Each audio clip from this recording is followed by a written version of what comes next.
हमनी के संस्कृति, हमनी के संस्कार सदा रहे हमनी के साथ। भारत के महान ग्रंथ और काव्य सब के संपूर्ण संकलन सब्सक्राइब करें तिलक। पूतना, तू हमके अपन भाई स्वीकार कैले बाड़ू। आज हमके तोहार सहायता के आवश्यकता बा। आप आज्ञा दीही, पूतना अपन प्राण दे के भी भाई के सेवा करी। हाँ, वही गोकुल जा और वहाँ नंद के घर में एगो नवजात बालक बा। सुन ले हई कि ओकर जन्म आज से 7 दिन पहले यशोदा के गर्भ से भइल। बाकी हमके पूरा विश्वास बा कि आकाशवाणी के अनुसार दे हमार काल होखे वाला बा। ये उहे बालक है।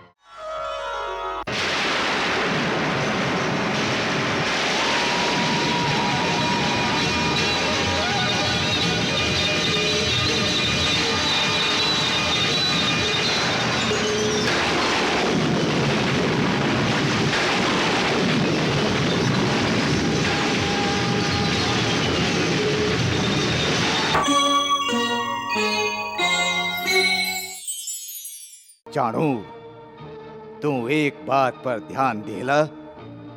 कौन बात पर महाराज? नंद के घर में ये पुत्र वही रात के भइल जेह रात कारागार में देवकी के गर्भ से एगो कन्या के जन्म भइल रहे। वो रात बड़ा महत्व के रात बा। जे नंद के यहाँ संतान होके के कोनो आशा ही ना रहे, वही रात के वो नंद के घर में एगो पुत्र के जन्म होता।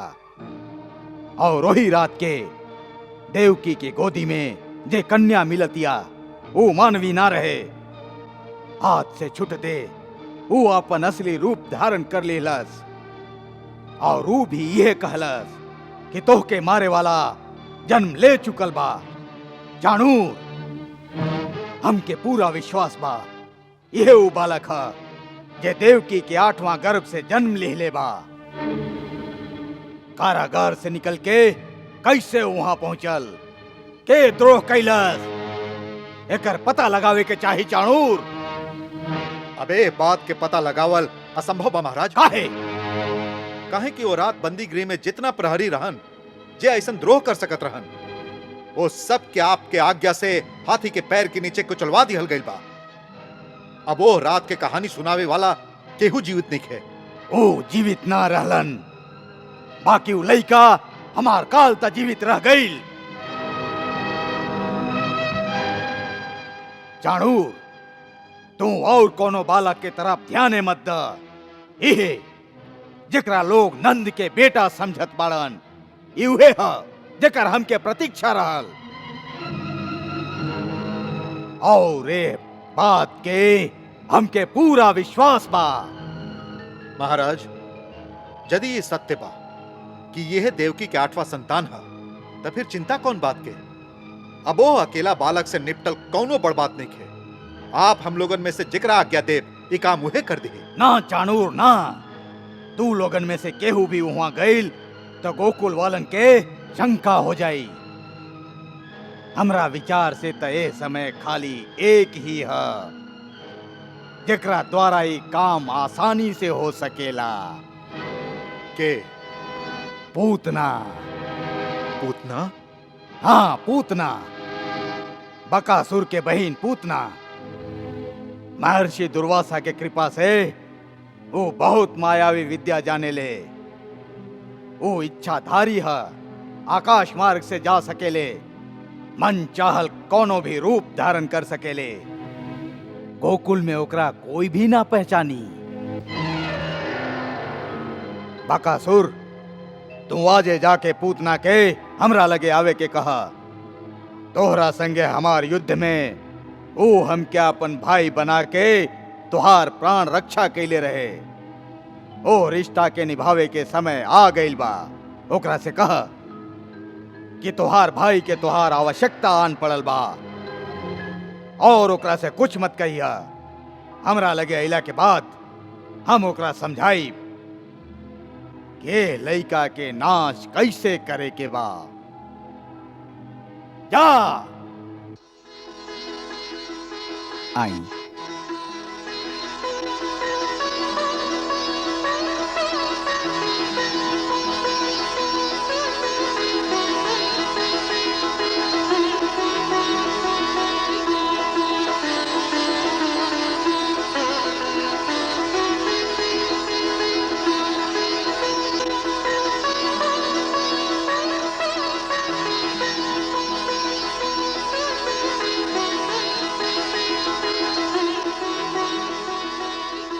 प्रणाम। आप आयु में हमसे छोट हैं, बाकी वृष्णि वंश के महाराज शूरसेन के बहू और हमरा राजकुमार वसुदेव की पत्नी हैं। ऐसे आपके ना हमके आपके प्रणाम करे के चाहिए। आपके स्वागत बा गोकुलपति जी। गोकुल में सबे कैसन बाड़ान और यशोदा भाभी कैसन है? प्रभु के कृपा से सब कुशल मंगल पा। और वो चली भीतर के कमरा में चली। आए।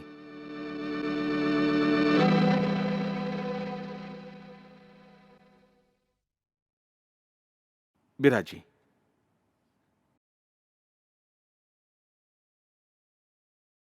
सबसे पहले आपके पुत्र जन्म के बहुत बहुत बधाई होगे। धन्यवाद। ये सब तो देवी माई के कृपा और गुरुदेव शांडिल्य के आशीर्वाद के फल है। आप सबके भी कारागार से मुक्त भइला पर बधाई होके। रोहिणी भाभी आपके प्रणाम कहले हैं और आपके बंदी गृह से घरे आवे के शुभ अवसर पर बधाई दिले हैं। रोहिणी दीदी स्वयं कुशल से तो बाड़ी ना? और उनकर बेटा? उनकर बेटा? हाँ, उनकर बेटा कैसन बाऊ? ओह बालक के बारे में हम आपके एगो गूढ़ रहस्य बतावल चाहते हैं। असल में वो रहस्य देवकी भाभी के पता बा।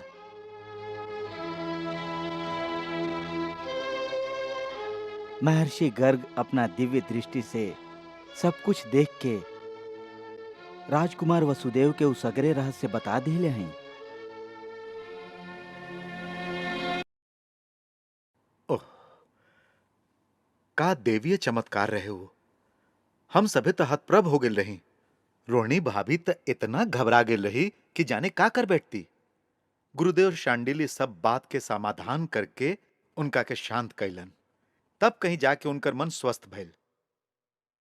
भाभी चलत समय हमके आपके खातिर एगो संदेश दिले हैं। का? वो कहले हैं कि देवकी हम तो खाली तोहरा बेटा के धाई हैं, वास्तव में वो तोहरे बेटा है।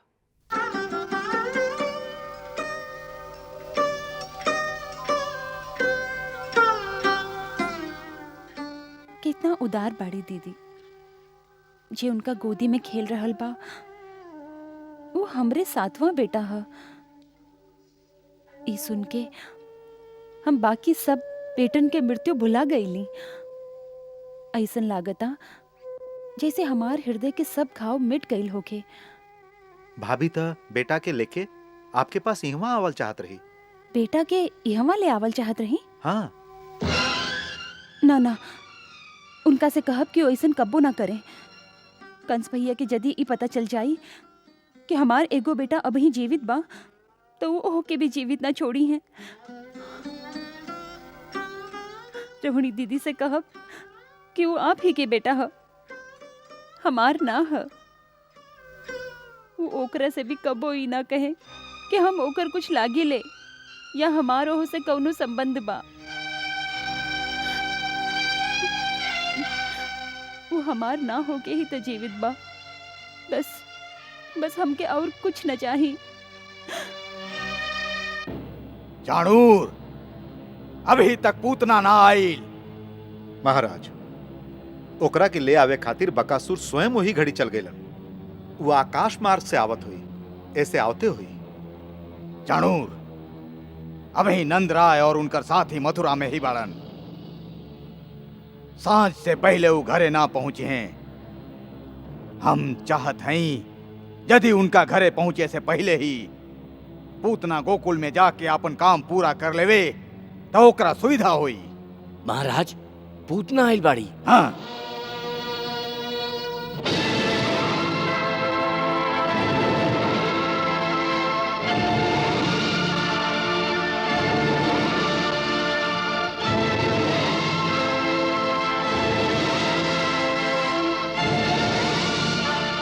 मथुरा नरेश के जय होके। का आज्ञा बा महाराज? पूतना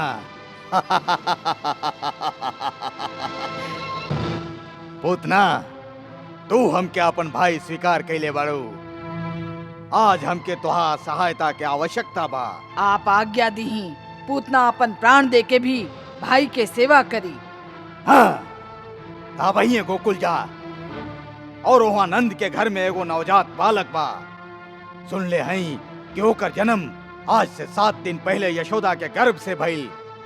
बाकी हमके पूरा विश्वास बा कि आकाशवाणी के अनुसार दे हमार काल होखे वाला बा। ये उहे बालक है हाँ? जेकरा खातिर हम देवकी के इतना बरिस तक कारागार में रख ली। कौनो छल से वो हमरा हाथ से बच के निकल गई। अब तो के ओकर हत्या करके हमार चिंता के अंत करे के बा। एगो छोट लड़का के हत्या, बस इतने काम बा भैया। ए नन्हा लइका कोनो साधारण लइका ना है पूतना। यदि हमार अनुमान सच बा तो वो स्वयं विष्णु ही है, जे देवता लोग के रक्षा खातिर पृथ्वी पर अवतार लिहले बा। ऐसे ही काम शायद इतना आसान ना होई जितना तू समझत हो। हाँ, विष्णु बहुत छलिया बा। ऐसे तोहके बहुत सतर्क होके वहाँ जाए के होई। एकर आप चिंता मत करी। यदि वो छलिया है तो हमहू ओकरा के छल से ही मारब। वो कैसे? हमरा लगे कालकूट नाम के विष बा, इतना जहरीला कि हाथ लगावत ही हाथ भी जल जाए। ओही कालकूट विष आपन स्तन पे लगा के हम उनका घरे जाए। एगो धाय जैसन लड़का के दूध पियाइब। 2 घूंट पीते ही ओकर सगरे नाड़ी विष के भयंकर ज्वाला से फट जाई। उत्तम, अति उत्तम। पूतना तू अभी जा, काहे कि नंद के घर में अभी खाली स्त्री लोग ही हुई हैं। पुरुष लोग तो सांझ के समय ही घरे आई हैं। अच्छा बात बा, हमके आज्ञा दीही। जा और विजयी हो के आई है।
अरे इ तो देवी जैसन लागत है। हमार लल्ला के दर्शन खातिर आकाश से आइल होई।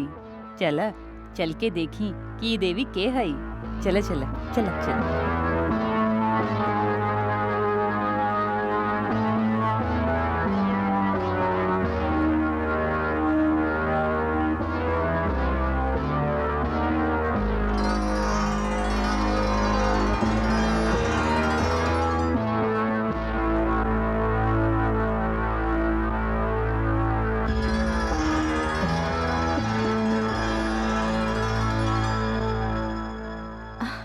देवी, आप के हैं? कहाँ से आयल हैं? और एवं आवे के का प्रयोजन बा? हम आपके का सेवा कर सकत हैं? नंदरानी, हमार प्रयोजन तक खाली आपके बेटा के दर्शन करे के बा। हम मथुरा के रहे वाले हैं। हमार पति एगो श्रेष्ठ विद्वान और परम प्रसिद्ध ब्राह्मण बाड़न।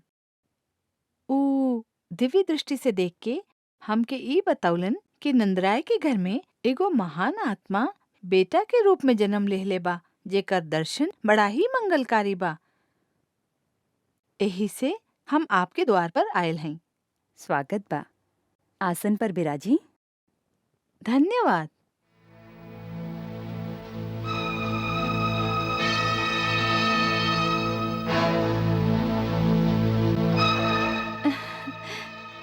ब्राह्मण पत्नी है, ऐसे कौनो भेंट त ना दे सकी, बाकी तोहार बेटा के आशीर्वाद अवश्य दे सकत है।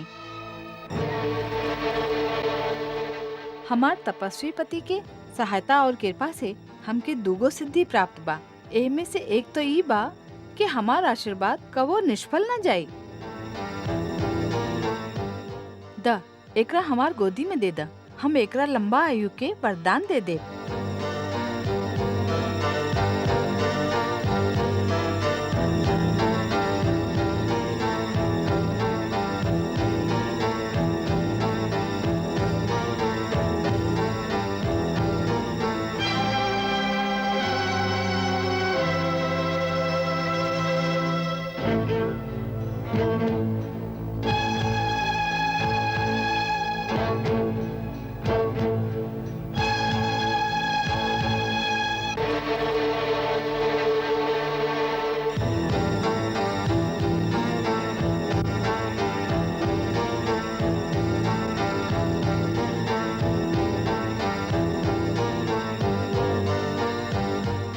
ब्रजरानी, तोहर ई बेटा कौनो साधारण बेटा नहीं खे, ई तो कौनो अद्भुत लड़का दिखाई देता, जैसे कि देवलोक से आयल होखे। यशोदा रानी, हम एगो और रहस्य के बात बतावत हई। हम कहले रही ना कि हमके दूगो सिद्धि प्राप्त बा, ओह में से दोसर ई बा कि हमरा स्तन से हमेशा अमृत रस चढ़ेला, जेह के पिए से तोहार बेटा अमर हो जाए। ऐसे हम एकर धाय बन के एक के अपन दूध पिया देत हई।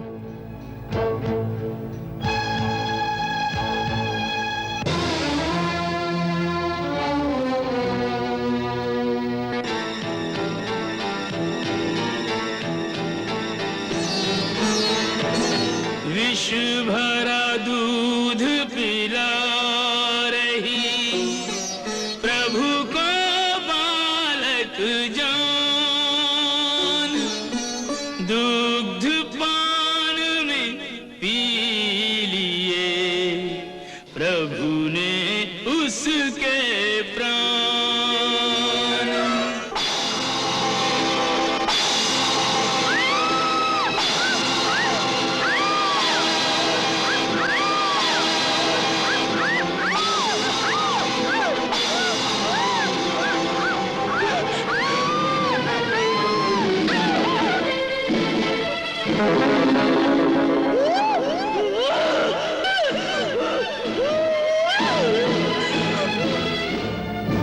राक्षसनी, हमार लाल के राक्षसनी! बचाओ!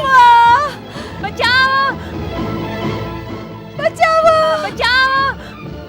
बचाओ! हमार लाल! हमार लाल! अरे कोई बचाओ! अरे बचाओ! अरे कोई हमारे लाल के बचाओ! बचाओ! अरे बचाओ! अरे हमारे लाल के हमार बचाओ! लाल! बचाओ!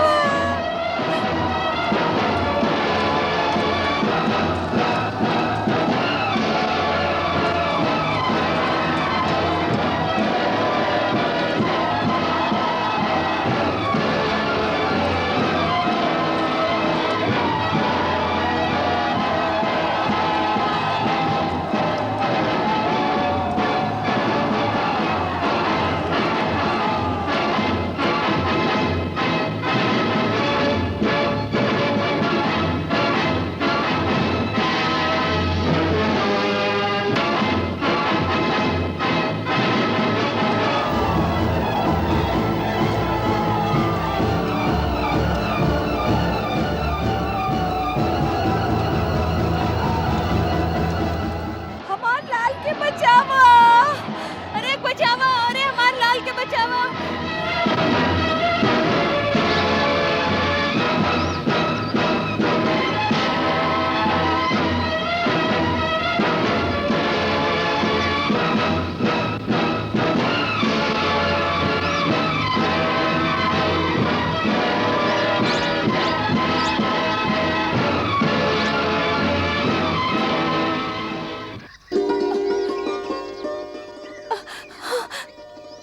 हमार लाल!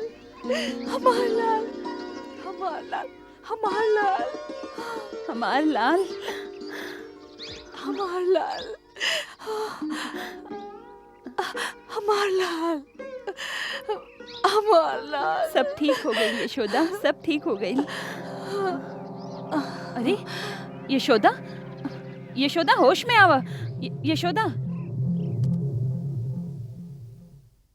यशोदा, यशोदा उठ, तोहार बेटा बुला रहल बा।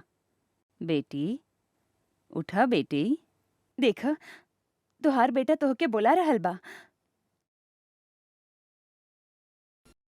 यशोदा देख तोहार लल्ला बुला रहल बा। उठा यशोदा।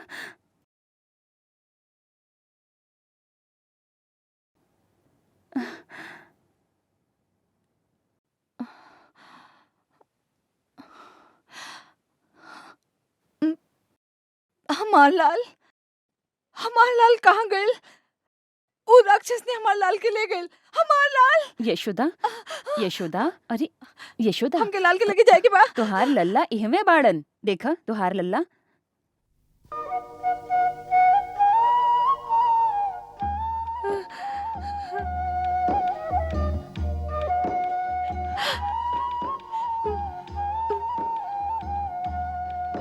हमार लाल, हमार लाल। कहवा चल गइल रहा तू? कहवा चल गइल रहा? तो के चोट तो न लागल? कहवा चल गइल रहा? हमार लाल, तो के कुछ भइल त ना? चोट त ना आयल हमार लाल? कुछ भइल त ना? वो राक्षस ने कहवा है? वो तो मर गई।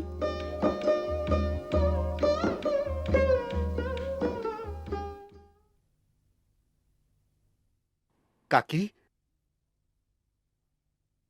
काकी, ये गांव में हम सुन ली, का वो सब सच बा? एकदम सच बा। सबसे पहले अपने बेटा के हाथे ढेर सा दान कराव। नंदराय जी, कौनो बहुत बड़ ग्रह टल गई। फिर कुलगुरु शांडिल्य से कह के कौनो विशेष पूजा कराव। ऐसन विकराल राक्षसनी के हाथों बच गई, कौनो दैवीय चमत्कार ही बा। जरूर, जरूर ही गुरुदेव के आशीर्वाद ही है। लल्ला तो ठीक बना? हाँ नंदराय जी, एकदम सुरक्षित बा, पूरा तरह स्वस्थ। लागता कि थाक गइल बा, अभी सुध जाई।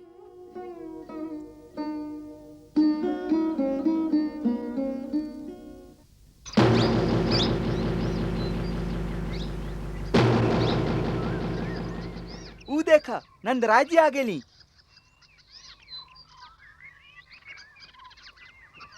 प्रणाम। प्रणाम। आवत घड़ी हम एकरे छाया गोकुल के तरफ जात देख ले रही। हमके का पता रहे कि हमरे बेटा को उठावे आवतिया? उठा के ते ले गेल रहे, बाकी ई मरल कैसे? ई समझ में नहीं आवत। भगवान की लीला है। शायद वही आवेश में हृदय गति रुक गई होके। यह एगो बात संभव बा, बाकी बा चमत्कार। और सबसे बड़ चमत्कार तो ई भाई कि लल्ला के शरीर पर एगो खरोच तक ना आयल। और हम लोगन जब इहाँ पहुँचली तो ऊ मरल देह पर बड़ा आराम से खेलत रहन। नंदराय जी, ए विशाल देह के का कल जाए? एकर अग्निदाह तो करही के चाही, ना तो एकर दुर्गंध से पूरा वातावरण दूषित हो जाई। बाकी इतना बड़ चिता कैसे बनी? हमार विचार से 20-25 चिता बना के एकर शरीर के टुकड़ा करके ओह में डाल दिया जाए, यह उचित बा।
भइल नाथ?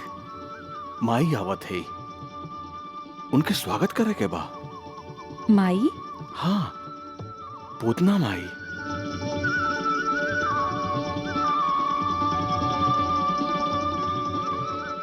हमके दूध पिया के वो माई के पद प्राप्त कर ले लिहा।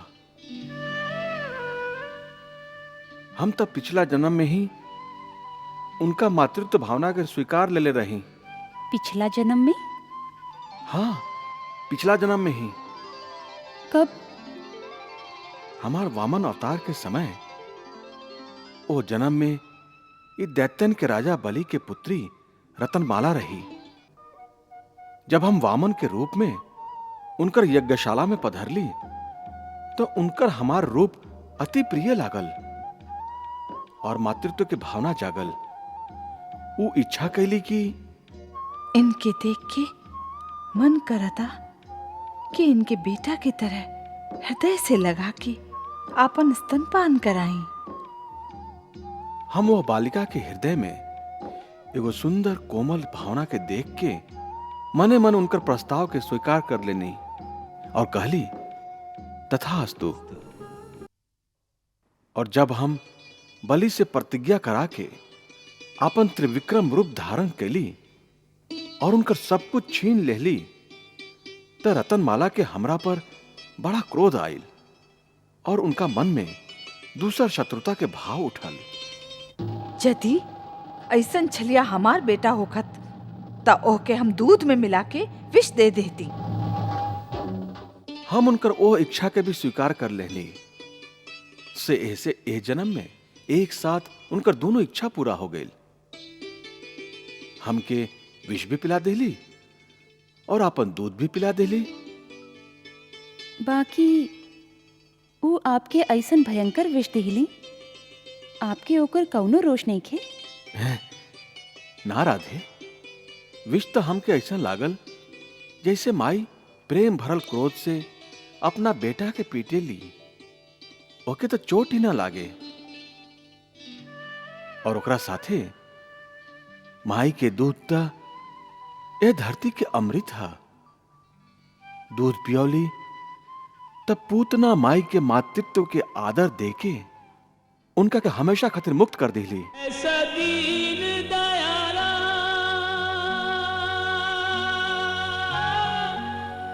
ऐसा परम कृपाला,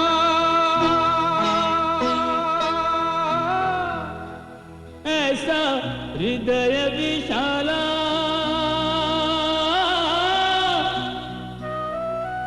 तुम सा कोई और नहीं, तुम सा कोई और नहीं।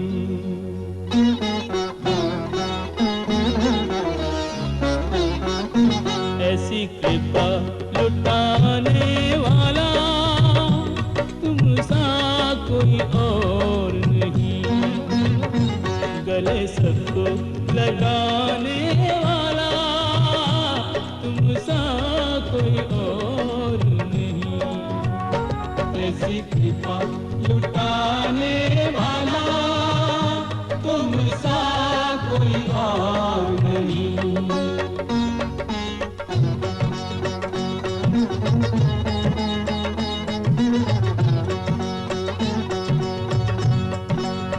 असुरी को सुरधाम पठाया, दूध पिए का मोल चुकाया।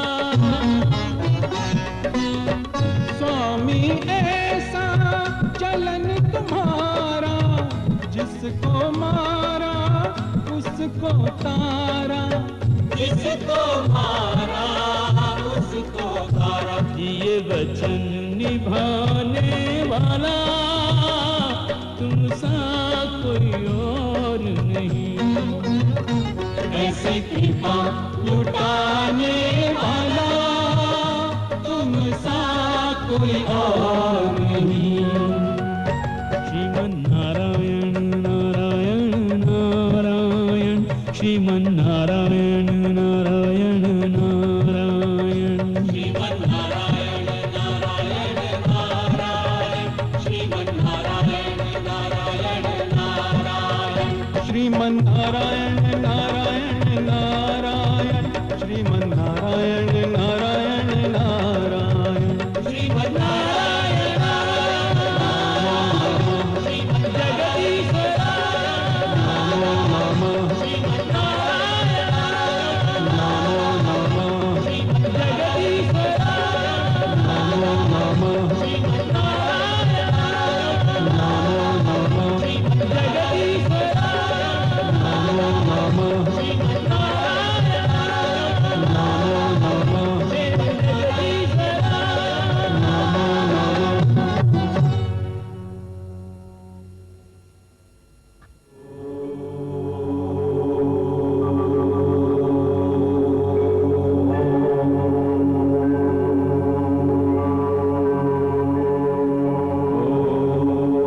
हमार लल्ला घाट पर पहला बार आयल बाना?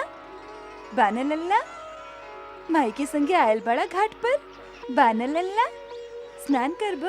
ना, पानी ठंडा ठंडा बा, स्नान मत कर। आ? आ? उम? आ? इमा बैठा। अब चुपचाप ई में बैठल रहा। मैया स्नान करके अभी आवत है। यशोदा, आज लल्ला के पहला बार घाट पर ले आयल बाड़ू। का करी कौशल्या, अभी अकेले घर में छोड़े के लायक ना रह गई। ना मालूम कौन सा तूफान मचा देबी।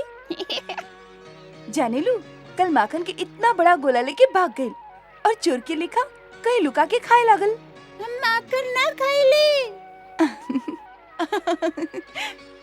हाँ हाँ हाँ, तू माखन न खाइल, हम ही झूठ बोलत हई।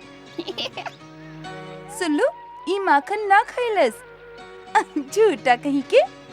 अरे गोकुल के ग्वाला बा, माखन मिश्री ना खाई तो और का खाई? तो कितना खाई? कल इतना बड़ा माखन के गोला खाए जात रहे, हम ना रोकती तो अपच हो जात। देखा काना, तो चुपचाप इमा बैठ, मैया स्नान करके जल्दी वापस आवत है। अच्छा?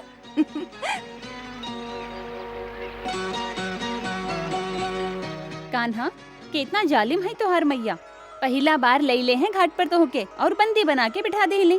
हमार ऐसन मैया होती तो हम रोज मटकी फोड़ती। अरे एकरा ऐसन सीख मत द। तू ये नटखट के ना जाने लू, वो हर दिन एक मटकी फोड़ सकेला। हाँ तका भाई, लाडला बेटा जी बा, रोज एगो मटकी फोड़ी तो नंद बाबा के कौनो हानि ना होवे वाला है। फोड़ बना लल्ला, तू माई के मटकी जरूर फोड़ी है। फोड़ बना। अरे देखा, कह रहल बा फोड़ब। हम एकरा तोरे घरे भेज देते मटकी फोड़े खातिर। भेज दी है तोहार लल्ला पर हम एक टका 100 गो मटकी वार दे। बाकी फिर लल्ला भी हमरे घर रही, थोड़ी का सोच ला। ना बहिन ना, ई सौदा हमके स्वीकार नहीं खे। 100 गो मटकी खातिर हम अपन लल्ला थोड़ी ही दे सकत हई।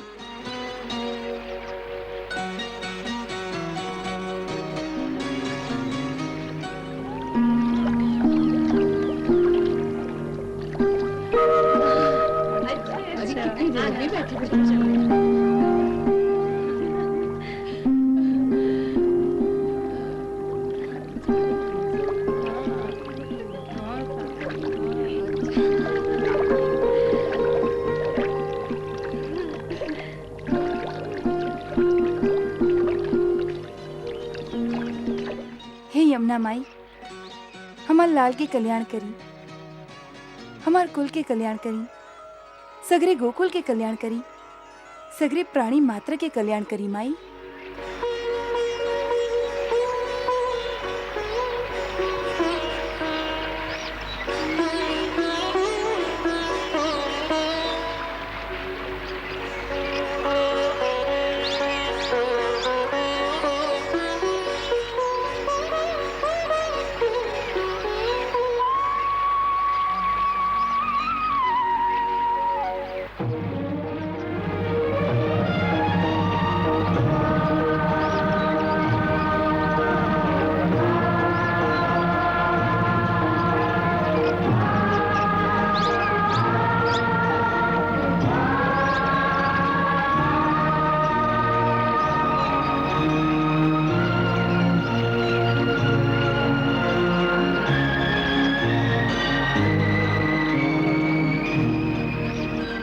प्रभु, आपन दासी पृथ्वी के प्रणाम स्वीकार करें।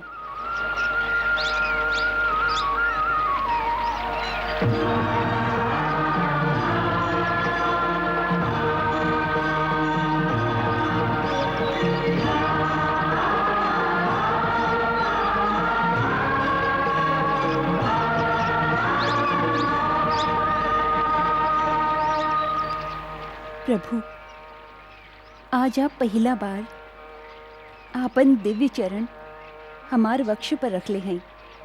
आज हम धन्य हो गए ले। आज तक आप पलना में या माई की गोद में या आपन महल में ही घूमत रह ले। हमार वक्ष के तक आज पहला बार एह चरण कमल के स्पर्श प्राप्त भइल ह। हम धन्य हो गईली प्रभु, हम धन्य हो गईली। यमुना जीता, आपके जन्म के समय ही श्री चरणन के स्पर्श करे के आनंद पा ले रहे। हमके इतना दिन प्रतीक्षा करे के पड़ल।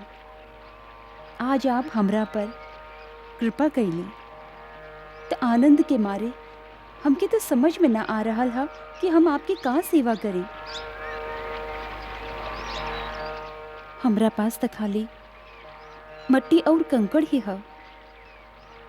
हम आपके का भेंट करी?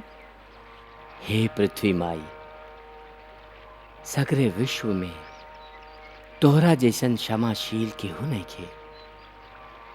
तोहार धरती पर साधु भी विचरेलन और महापापी भी आपन क्रूर चरण धरती पर रख के चलेलन। कुछ लोग तोहार धरती पर पुण्य कर्म के फूल खिलावेलन और कुछ तोहार धरती पर पाप के लहू भी बहावेलन। बाकी तू सबके सहन करेलू, सबके आपन गोदी में धारण करेलू, आपन सीना फाड़ के सबके खातिर अन्न देबेलू, सबके भरण पोषण करेलू। माई के लेखा आपन सब अच्छा बुरा लइकन के कल्याण ही करेलू, केहू के अहित ना करेलू। एह से माई तोहारी माटी इतना पवित्र है। एह से अच्छा भेंट हमरा खातिर और का हुई। तोहार माटी में तो अमृत जैसन स्वाद है माई, अमृत जैसन। हम एकरा ही नैवेद्य समझ के स्वीकार करत हई।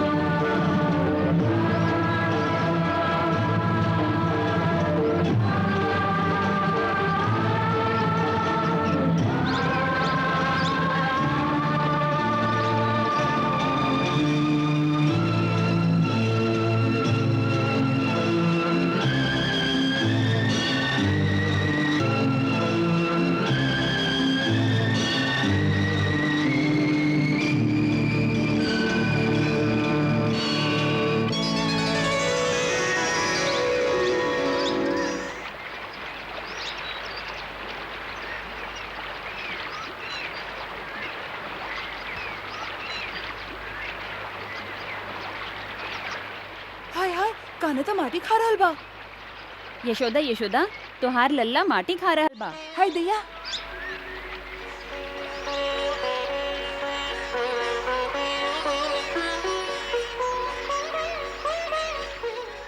छी छी, कैसन मोहिनी मूरत बनैले बा। देखा लल्ला, कितना माटी मुंह में लगा लीले बाड़ा। हाँ, छी छी, अरे बाहर का साफ करे तारू, मुंह के अंदर देखा, इतना बड़का माटी के गोला खैले हा। तू माखन खाए ना देबू तो का करी बेचारा, माटी के ही माखन समझ के खा गई होई। अच्छा, माटी के माखन समझ के खा गई। तो कि माटी और मक्खन की पहचान नहीं खे? दिखावा मुंह में कितना माटी बा, मुंह खोला। खोला मुंह। हम माटी ना खोली, माटी ना खैला, झूठा। खोला मुंह, दिखावा हमके, खोला।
यशोदा,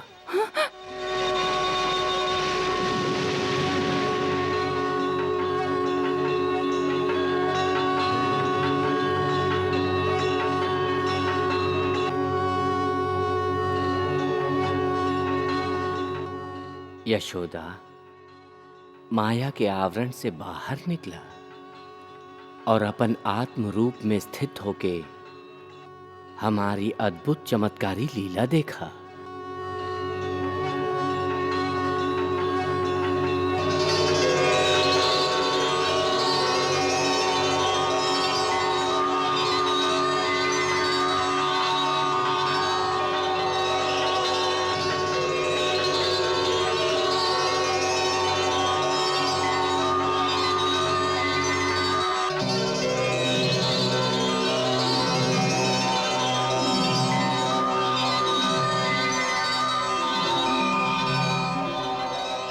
यशोदा,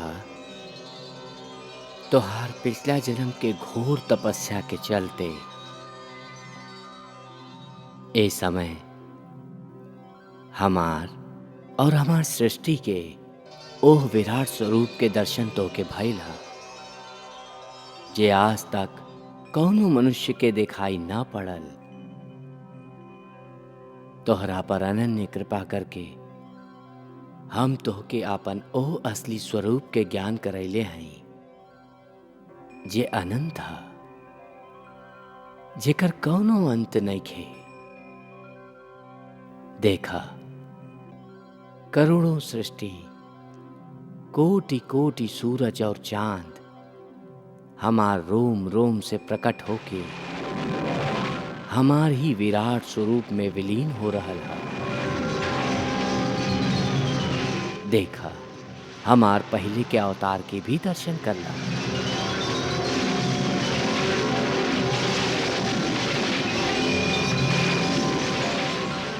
ये दर्शन खाली भक्ति के द्वारा ही प्राप्त हो सकेला, ज्ञान के द्वारा ना। यह सच्चा ज्ञान है कि हम ज्ञान के सीमा से परे हैं। देखा, हमारा परंपार लीला।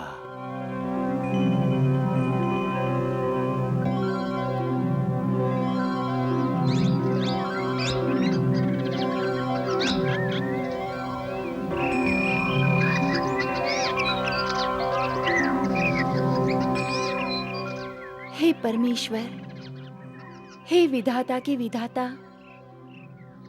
आप बुद्धि और ज्ञान से परे हैं।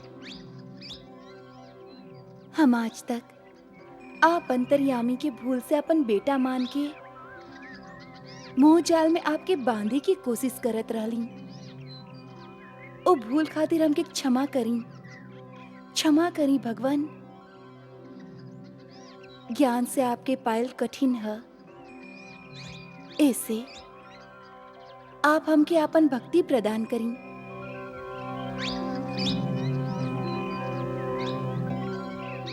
तथास्तु। हे देवी, तू अपन मातृभाव के भक्ति से ही अंत में हमके प्राप्त कर लेबू। ऐसे ही माई बेटा के खेल, ई सांसारिक लीला ही तो हार साधना है। यह खेल के माई के पवित्र और संपूर्ण भावना के संगे खेलत रहा। यही से तो हर कल्याण हुई।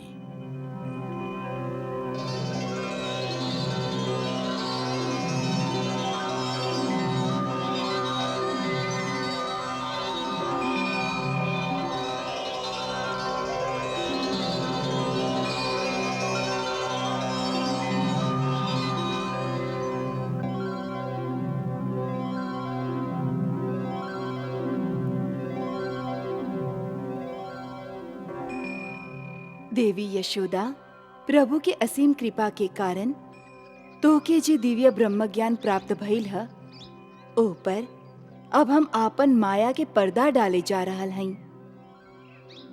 ऊ परम ज्ञान अब तोहार शेष जीवन में, तोहार आत्मा के गहराई में, सुसुप्त अवस्था में स्थिर रही। ऊ प्रकट ना होई, काहे कि अब प्रभु के बाल लीला के भौतिक आनंद भक्त लोग के देवे खातिर हम आपन माया के पर्दा ऊपर डाल देब, जैसे तो के ओकर प्रत्यक्ष स्मृति ना रहे। अब फिर से तो के उहे ममता रूपी मोह प्राप्त हो जाई, काहे कि पिछला जन्म में तू प्रभु से यही मोहमयी ममता के वरदान मंगले रहू।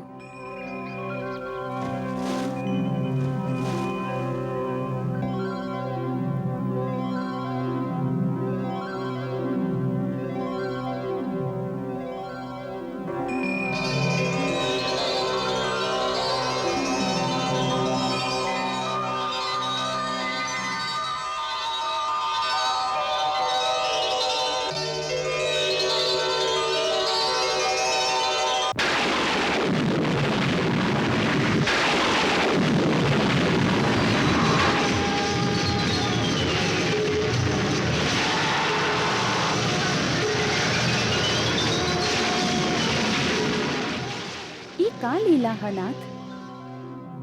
आप यशोदा मैया के ब्रह्म ज्ञान प्रदान कैले और ओहर योग माया फिर ओह ज्ञान पर मोह के पर्दा डाल देनी। ओ बेचारी के संगे ए प्रकार खेल काहे रहल है आपके माया? राधे, माया के ऐसा शक्ति ना है कि वो हमार भक्तन के संगे खेल सके। ये सब हमार इच्छा से हो रहल है। काहे? देखा, करोड़ों जन्म के तपस्या और पुण्य के कारण यशोदा के हमार माई बन के हमार बाल लीला के आनंद पावे के सौभाग्य प्राप्त भइला। माई के वात्सल्य के ऋण चुकावे खातिर अपन सृष्टि के ई विराट स्वरूप जे आज हम यशोदा मैया के दिखवली, आज तक ए धरती के कौनो मानव के ना दिखवली। ए ऋण चुकावल हमार धर्म रहे, बाकी एह ज्ञान से उनकर मात्र लीला के आनंद उनका से छीना ना जाए। एह से हमार इशारा पर योग माया फिर से उनकर आत्मा पर मोह के पर्दा डाल देली। जब तक वो आत्मा एह यशोदा रूपी शरीर में रही, तब तक वो मातृभाव के परम आनंद के सुख भोगत रही हैं। ये शरीर छोड़े के बाद वो आत्मा में ई ब्रह्म ज्ञान फिर से उदय हो जाए। हमार लाल के रक्षा करी है अंतर्यामी, एकर मुंह में कोनो भूत प्रेत घुस गइल ह। हे दुख भंजन, हमार पुकार सुनी। हमार एक्के को बेटा हो, ओकर रक्षा करी, ओकर रक्षा करी। लल्ला, लल्ला, देवी के प्रणाम कर, पीपल देवता के भी प्रणाम कर, भुज्जी के भी प्रणाम कर।